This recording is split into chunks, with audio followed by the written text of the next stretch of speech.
Hi everyone, Tiffany Shank here with Virginia's for Doulas, hopping on for Tuesday Talks.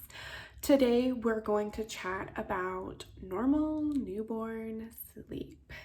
So I find this to be something that we don't talk enough about, and that is the reason for today's topic being normal newborn sleep. I think setting yourself up for success looks like having realistic expectations and knowing what you can really expect with having a newborn. Parenting is hard. You come home with a baby or two or three, and you're tired and you're exhausted, and you've just given birth, and you're adjusting to life, taking care of these babies and also taking care of yourself, but there's extra laundry and there's extra things to do. And it can be really frustrating when you're expecting your baby to sleep through the night or come out sleeping like an adult. I mean, babies sleep all the time, and that's completely normal. And that's something we want families to understand so that when their baby comes out and they're sleeping all the time, they're not concerned, or they're not trying to keep their babies awake during the day so that they'll sleep at night. Because sleep begets sleep for babies. And we did a live about this recently, and you can go back and watch that if you're curious to know more in-depth information about sleep begetting sleep for babies. But it's going to be normal for the first couple of weeks for your baby to almost sleep 16 to 18 hours a day. And setting up their sleep environment to encourage better sleep is going to help you in the long run.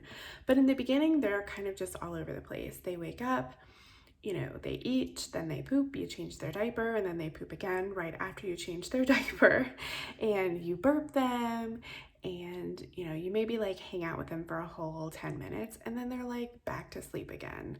And the cycle repeats all day, all night, and you might get anywhere from 2 to 3 hour stretches, but that's going to really just depend on your newborn.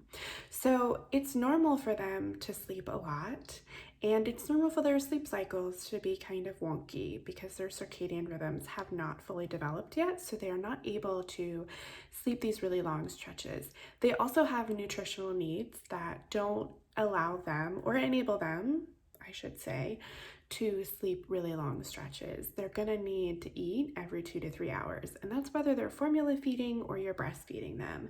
That's something they're going to need.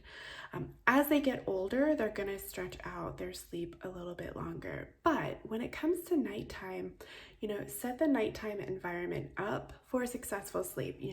Start your wind down time, sort of get your baby in bed around 6:37, even though they're going to wake up every few hours, still kind of set the tone for, this is when we chill out and this is when we go to sleep, so that, when you need them to sleep longer and they're able to sleep longer, you're not all of a sudden changing everything. It is much easier to input systems and routines that can easily translate and grow as they grow versus undoing bad habits. So that's always our number one suggestion, is establishing really good habits from the beginning for the best success. Thanks for joining us for a Tuesday Talk. For more information, visit virginiasfordoulas.com.